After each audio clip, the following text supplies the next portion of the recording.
கர்த்தர் இவனைத்தான் தேர்ந்தெடுத்திருக்கிறார். ஞானிகள் மத்தியில் பைத்தியம் என்னையும் அழைத்தது அதிசயமே.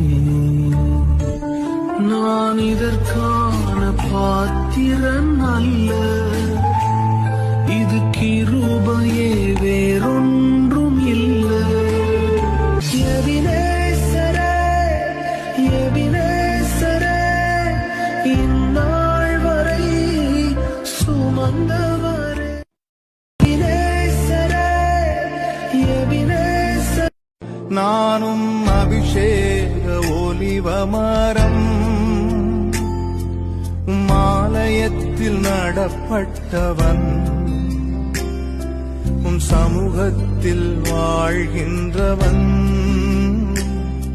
உம் அன்பையே நம்புபவன்.